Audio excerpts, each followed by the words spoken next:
지난 3월에 제가 아파서 수술을 받았습니다. 2주 동안 입원해서 치료를 받고 퇴원해서도 한 달 정도는 몸이 좀 불편했습니다. 몸이 아프니까 마음도 우울하고 또 가슴이 울렁거리고 마음이 답답하고 그런 거예요. 그런데 시간이 지나면 좀 나아지겠지 생각했는데 자꾸 이게 심해지는 겁니다.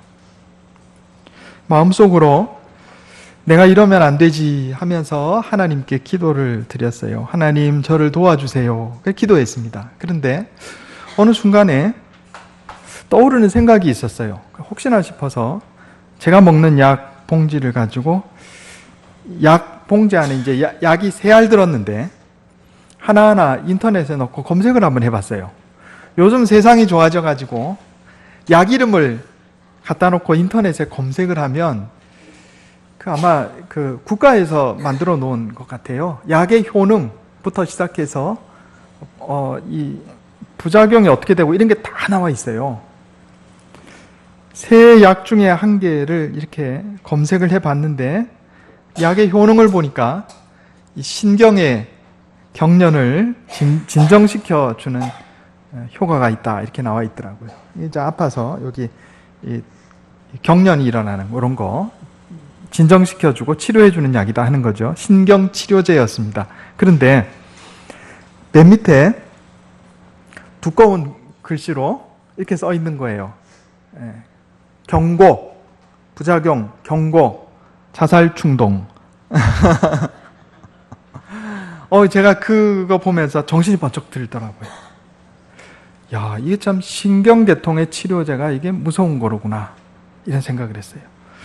모든 약에는 병에 좋은 작용도 있고 부작용도 있습니다. 이 좋은 작용이 부작용을 훨씬 넘어설 때 이게 좋은 약이 되는 거죠.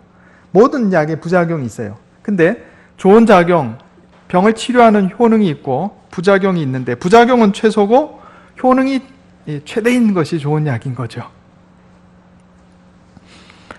신기한 것은 제가 그 약에 부작용이 있다는 사실을 발견하고 나서 그 즉시로 마음의 불편함이 호전이 되고 이 가슴이 답답하고 울렁거리던 증상이 사라지고 우울하던 것이 없어지는 거예요.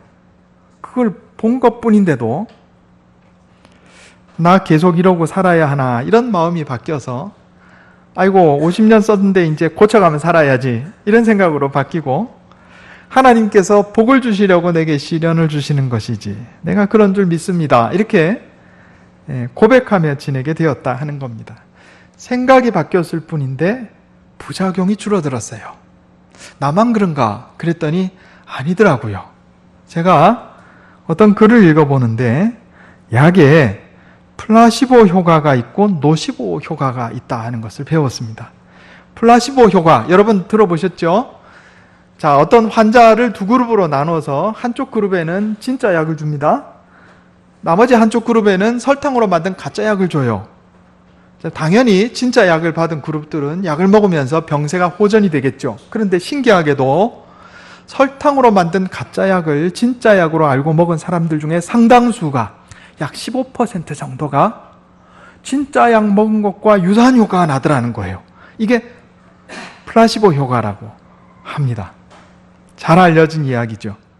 이와 반대되는 것으로 노시보 효과라는 게 있습니다. 이게 뭐냐면 역시 마찬가지예요. 2그룹으로 나눠서 한 그룹에는 진짜 약을 주고 한 그룹에는 가짜 약을 주는데 이 약에는 이런 부작용이 있습니다. 이렇게 알려준 거예요. 그런데 진짜 약을 먹은 그룹에도 일정 부분 부작용이 나타났지만 신기하게도 설탕으로 만든 가짜 약을 먹은 사람들 중에 상당수가 약 부작용이 나타난 거예요. 설탕을 먹었는데 이걸 노시보 효과라고 그렇게 부른다고 합니다. 플라시보 효과와 노시보 효과는 동일한 상황이라도 같은 약이라도 받아들이는 사람의 마음가짐에 따라서 다른 결과가 나타날 수 있다. 이런 겁니다. 오늘 우리에게 주시는 하나님의 말씀은 불신 세상의 세파 속에서 믿음의 투쟁을 이어가고 있는 그리스도인들에게 주시는 교훈의 말씀입니다. 특별히 인생의 인생의 과정 가운데 시련을 겪고 환난을 겪고 있는 사람들에게 주시는 말씀이에요. 오늘 본문 말씀에 이 시험이라고 하는 단어가 등장하는데 문맥에 따라서 조금 다르게 사용됩니다. 먼저 우리 고린도전서 10장 9절 제가 다시 한번 읽어보겠습니다. 그들 가운데 어떤 사람들이 주를 시험하다가 뱀에게 멸망하였나니 우리는 그들과 같이 시험하지 말자. 또 13절에 사람이 감당할 시험밖에는 너희가 당한 것이 없나니 오직 하나님은 미쁘사 너희가 감당하지 못할 시험당함을 허락하지 아니하시고 시험당할 즈음에 또한 피할 길을 내사 너희로 능히 감당하게 하시니라. 아멘. 제가 전에 시험에 대해서 말씀드린 것이 있습니다. 성경에 똑같이 시험이라는 단어가 나오는데 문맥에 따라서 의미가 달라진다 그랬어요. 하나님이 우리를 시험하실 때 그 시험은 뭐라고 그랬어요? 테스트로 번역하는 거예요. 사탄이 우리를 시험한다 할 때는 그 시험이 뭐라고 그랬어요? 유혹. 그런 유혹으로 번역해야 됩니다. 영어로 하면 temptation. 사람이 하나님을 시험한다 할 때 그 시험의 의미는 뭐라고 그랬어요? 불신앙과 반역. 단어는 똑같아요. 그런데 누가 누구를 시험하느냐, 이 주체와 객체가 달라짐에 따라서 이 단어의 의미가 달라집니다. 그래서 오늘 고린도전서 10장 9절 말씀에 우리는 그들과 같이 시험하지 말자 할 때 사람이 하나님을 시험하는 것, 하나님을 불신하고 반역하는 것을 의미하는 거고, 10장 13절에 사람이 감당할 시험밖에는 너희가 당한 것이 없다 했을 때는 하나님이 우리를 시험하시는 거니까 요거는 테스트, 시련이라고 번역하는 게 맞다 이런 얘기입니다. 오늘 본문 말씀은 하나님께서 우리에게 주시는 시련에 대한 말씀이 주를 이루고 있습니다. 오늘 말씀에 사람이 시련을 겪을 때, 인생 행로 중에 시련과 고난을 겪을 때 조심해야 할 게 무엇인가? 또 하나님께서 우리에게 시련을 주실 때 그 시련을 통해 우리가 얻는 유익이 어떤 것인가? 그리고 우리가 어떻게 하면 이 시련을 잘 이겨낼 수 있는가? 오늘 본문 말씀과 성경을 통해서 살펴보려고 합니다. 먼저 시련을 겪을 때 우리가 하지 말아야 할 것이 세 가지가 오늘 본문 말씀에 언급되어 있습니다. 우리가 인생을 살면서 고생하게 되면 때때로 실수할 수도 있고 죄 지을 수도 있어요.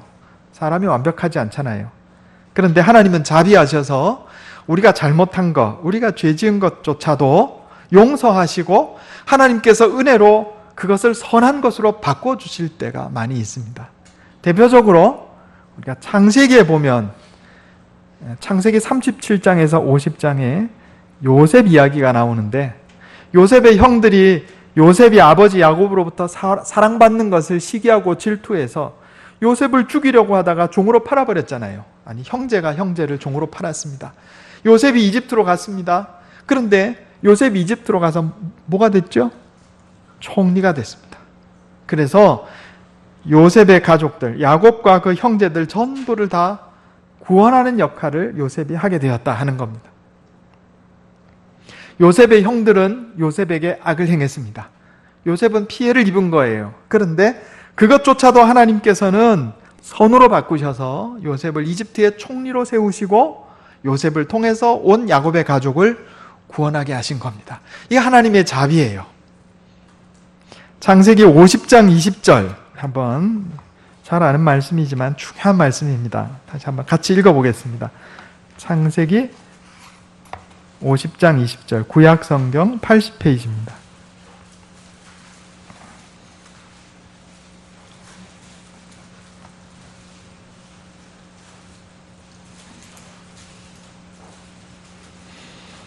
창세기 50장 20절 같이 한번 읽어보겠습니다. 자, 시작.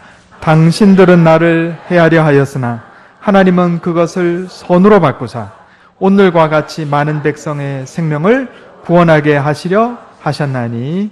아멘. 요셉의 형들은 요셉에게 악을 행했어요. 그런데 누가 그것을 선으로 바꾸신 거예요? 하나님이. 이거 성경의 나타나 있는 아주 중요한 역사 법칙 중에 하나입니다. 세상 역사는 이 원리를 알지 못해요. 제가 대학원 과정에서 역사를 공부했습니다. 물론 교회 역사긴 하지만 그 세상 역사 이론도 배웠거든요. 그런데 제가 배운 세상 역사 이론 중에 사람이 악을 행했는데 그것을 하나님께서 선으로 바꾸셔서 역사가 진보하게 됐다, 이런 내용은 제가 찾아볼 수가 없었어요. 대표적으로 이런 게 있습니다. 일본이 우리나라에 쳐들어와서 35년 동안 지배를 했습니다. 일본이 우리나라에 철도도 놓고 전기시설도 하고 공장도 짓고 그랬어요. 우리 수탈해 가려고. 그런데 일제 35년이 끝나고 나서 일본이 앞장서서 만들어놨던 철도시설, 전기시설, 공장시설들이 우리나라 근대화의 초석이 되었습니다. 그러면 일본이 우리에게 선을 행한 건가요? 일본 사람들이 우리를 향해서 우리 때문에 너희가 잘 살게 된 거야, 이렇게 얘기할 수 있어요?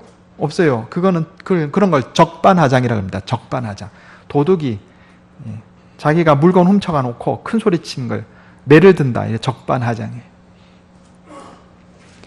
세상 역사는 이거 설명할 방법이 없어요. 그래서 지금도 싸웁니다. 여러분 한번 어디 가서 한번 물어보세요. 두 파로 나눠서 싸워요. 일본이 우리나라의 근대화에 기여했다, 아니했다, 이거 갖고 싸웁니다. 지금 역사학계에서. 그런데 성경적인 역사 원리를 아는 사람은 전혀 다른 결론이 나와요. 일본은 우리에게 악을 행했지만 하나님께서 그것을 우리 역사의 선으로 바꾸사, 이렇게 나와요. 이거 우리가 이 역사 원리를 알아야 돼요. 불신자들은 이걸 알지 못해요. 일본 사람들이 죄를 지었어요. 우리가 피해를 입었어요. 그러나 하나님께서 그것을 우리에게 선으로 바꾸셨어요.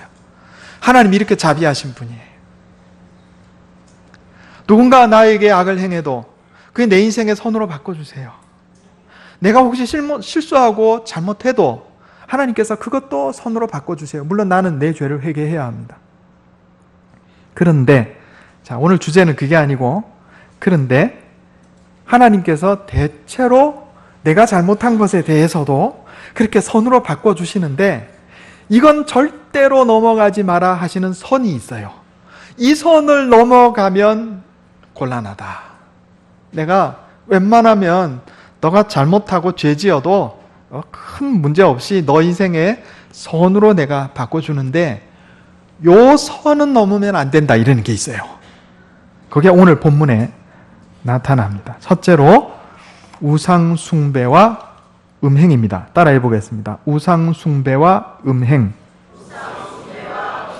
오늘 본문 말씀 고린도전서 10장 7절에 그들 가운데 어떤 사람들과 같이 너희는 우상 숭배하는 자가 되지 말라 그랬어요. 시련을 겪을 때, 고난을 겪을 때 우리가 잘못할 때도 있어요. 실수할 때도 있어요. 하나님께서 자비하셔서 그것조차도 선으로 바꿔주세요. 그런데 이 선은 넘으면 안 돼요. 그러면 곤란해요. 하나님의 심판이 떨어진단 말이에요. 어떤 경우에? 우상 숭배하고 음행할 때.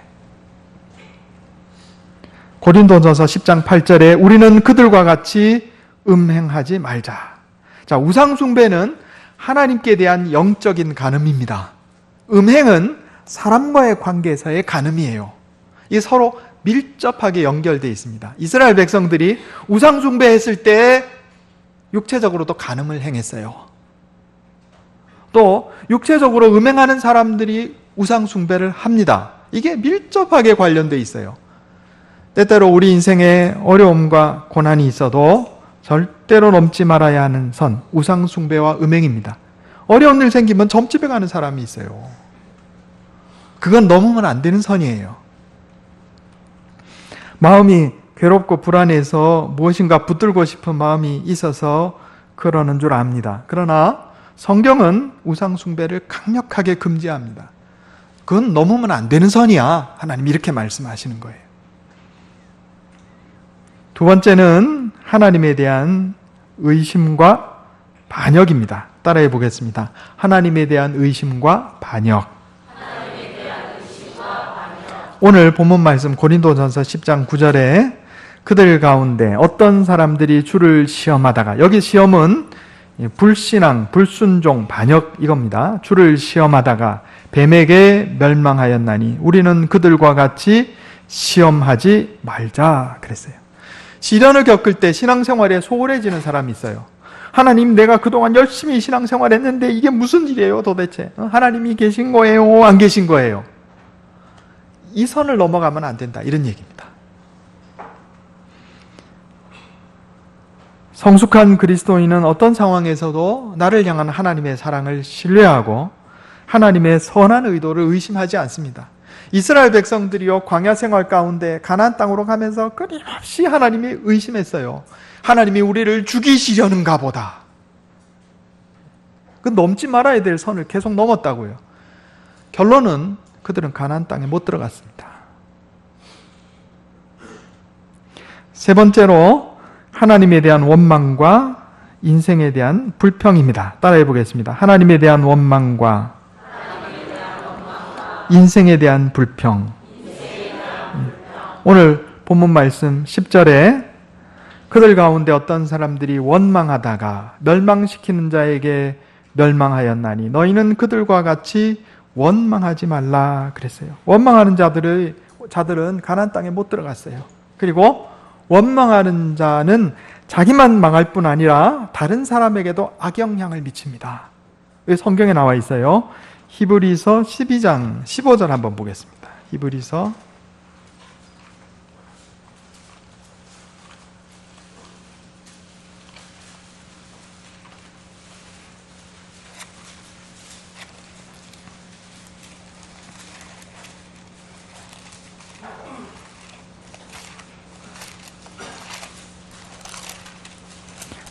12장 15절 367페이지입니다.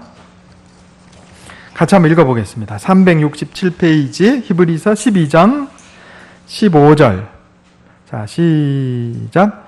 너희는 하나님의 은혜에 이르지 못하는 자가 없도록 하고 또 쓴 뿌리가 나서 괴롭게 하여 많은 사람이 이로 말미암아 더럽게 되지 않게 하며. 아멘. 여기 쓴 뿌리라는 말은요, 어떤 공동체에서 다른 사람에게 좋지 않은 영향, 악영향을 미치는 사람을 성경은 쓴뿌리라 이렇게 얘기합니다. 예를 들어서 가정에 식구들이 있는데 시련 가운데 있어요. 가정이 어려움을 겪고 있어요. 그런데 그 가족 중에 한 명이 계속해서 입에서 원망하고 불평하고 원망하고 불평하고 하면 자기만 문제가 생기는 게 아니고 그 이야기를 옆에서 계속 듣는 다른 가족들에게 악영향을 미칩니다. 여기 쓴뿌리라는 말은 독초라는 말입니다. 독초. 요 탕약 그릇 안에 좋은 약 아무리 집어넣어도 여기 독초 하나 집어넣으면 어떻게 돼요? 그 약이 됩니까? 독이 됩니까? 독이 되는 거예요. 원망 불평하는 사람이 이렇게 위험합니다. 한 가정에 원망 불평하는 사람 한 명만 있으면 그 가정이 다 시험에 들어요. 한 교회에서 원망 불평하는 사람이 한 명 있으면 그 주위 사람들이 시험에 들어요. 그래서 원망 불평하면 안 됩니다. 넘지 말아야 될 선이에요. 넘지 말아야 될 선.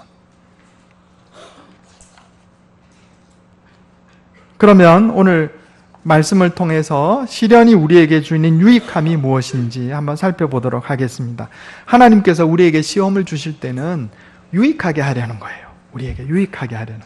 첫째로 시련은 우리 인생의 닷과 같은 역할을 합니다. 따라해 보겠습니다. 시련은 우리 인생의 닷과 같은 역할을 합니다. 닷이 뭐죠? 배를 이 바닥에 고정시키는 이렇게 생긴 거 있잖아요. 해병대 표시. 그거 밑에 탁 내려가지고 배가 파도에 흔들리지 않게 하는 겁니다.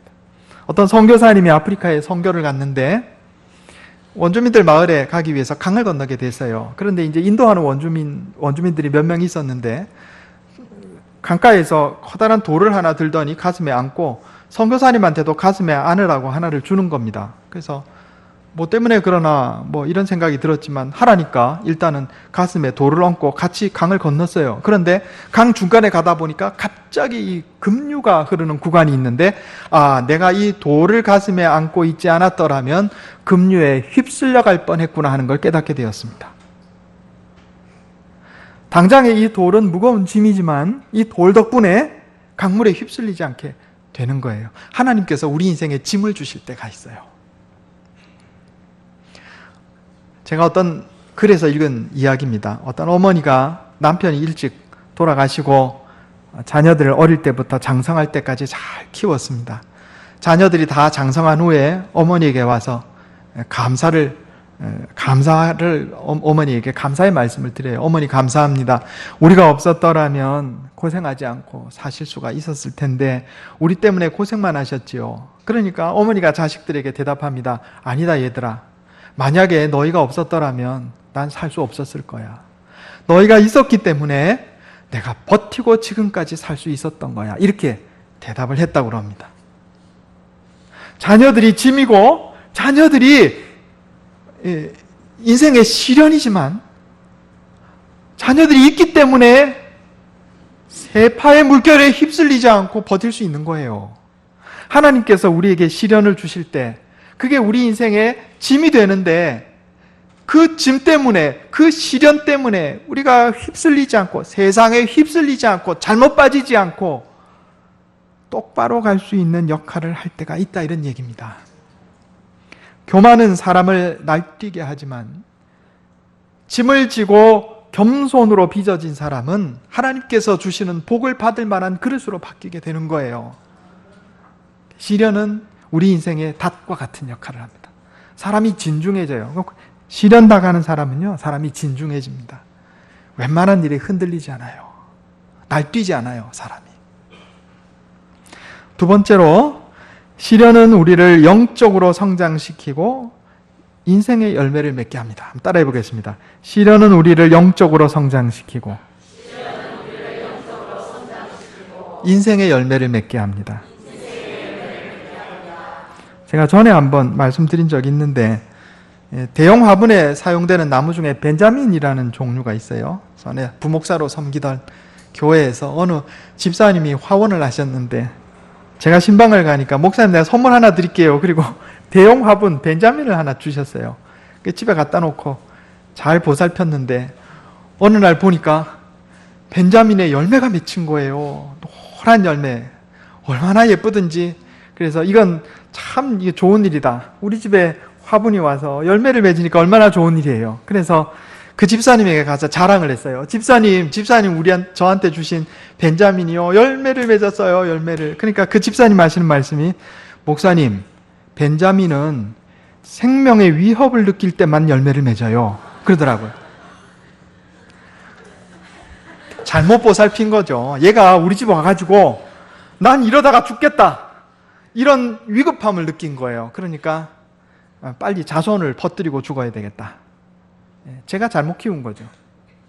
그때 깨달은 점이 있어요. 하나님께서 때때로 우리 인생에 열매를 맺게 하시려고 시련을 주시는구나. 내가 영적으로 성장하고 인생의 열매를 맺게 하시려고 시련을 주시는구나. 역사상 위대한 업적을 남긴 사람들 중에 많은 이들이 인생의 극한 상황에서 풍성한 열매를 맺었습니다. 존 버녀는 얼음장 같은 감옥 속에서 철로 역정이라는 대작을 저술했습니다. 파스테르는 반신불수 상태에서 면역체계를 개발했습니다. 베토벤은 청각장애자였으나 에디슨은 축음기를 발견하고 베토벤은 위대한 음악을 작곡했습니다. 밀턴은 시각장애인이었지만 영국 최고의 시인으로 칭송받았습니다. 미국의 대통령 프랭클린 루즈벨트는 미국의 위기 속에서 대통령 역할을 잘 수행했습니다. 그는 다리를 쓸 수 없는 장애자였어요. 위인들은 인생의 위기에 큰 업적을 남겼습니다. 바이킹은 북풍에 시달릴 때 그것을 견딜 수 있는 큰 배를 만들었습니다. 하나님께서 우리의 인생에 시련을 허락하시는 것은 영적으로 성장시키고 인생의 열매를 맺게 하려는 하나님의 은혜의 역사임을 우리가 깨달아야 하겠습니다. 세 번째로, 시련은 우리의 시선을 하늘의 소망에 고정시킵니다. 따라해 보겠습니다. 시련은 우리의 시선을 하늘의 소망에 고정시킵니다. 로마서 5장 3절 4절 한번 찾아보겠습니다.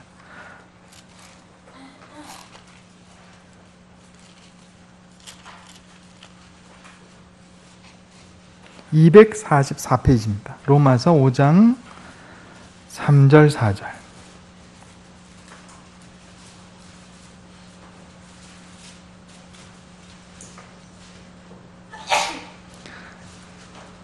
같이 읽겠습니다. 로마서 5장 3절 4절 시작. 다만 이뿐 아니라 우리가 환난 중에도 즐거워하나니 이는 환난은 인내를, 인내는 연단을, 연단은 소망을 이루는 줄 알미로다. 아멘. 시련은 우리의 시선을 하늘의 소망에 고정시킵니다. 많은 분들이 중년의 나이에 이르러서 예수를 믿기 시작하는 경우가 있습니다. 내가 그동안 믿고 의지하던 것들, 돈, 건강, 자식, 이런 것들, 아, 이게 다 소용없는 거구나, 영원한 게 아니로구나, 이런 것을 깨닫게 되면서 창조주 하나님께 돌아오는 거예요. 나의 한계가 깨달아지는 날이 하늘을 향한 내 영적인 눈이 열리는 날이 된 거예요.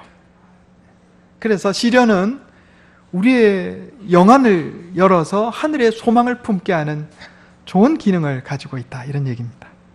어떤 약이든지 효능도 있고 부작용도 있습니다. 중요한 것은 약을 먹는 사람의 마음이 상당한 영향을 미친다, 이런 얘기입니다.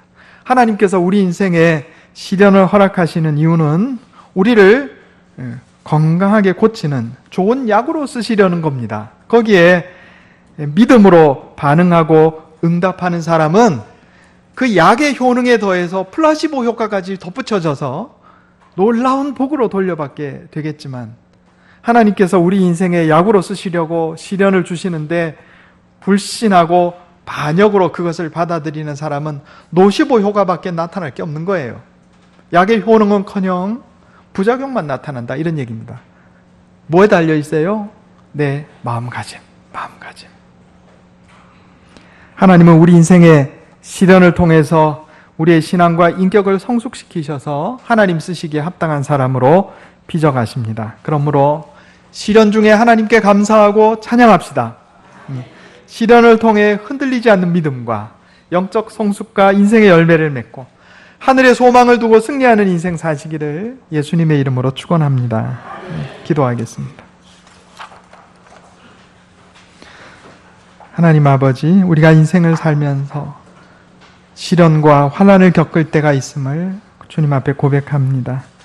하나님, 그러나 이 모든 것이 주님께서 우리에게 주시는 은혜와 복인 줄 깨닫고 믿음으로 반응하여 승리하는 인생 살게 해 주시옵소서. 시련 겪을 때 우상 숭배와 음행에 빠지거나 하나님을 의심하거나 원망과 불평하지 않게 도와주시고, 시련이 우리 인생의 닷과 같은 역할을 하고 우리 영혼을 성장시키며 인생의 열매를 맺게 하고 우리의 시선을 하늘의 소망에 고정시켜 주심을 깨닫게 하시고 믿음으로 응답하여 하나님 주시는 풍성한 복을 누리며 살게 해 주시옵소서. 이것이 내 힘과 능력으로 되지 않음을 고백하오니 날마다 말씀으로 나를 깨우쳐 주시고 성령으로 인도하여 주시옵소서. 우리 주 예수님의 이름으로 간절히 기도하옵나이다.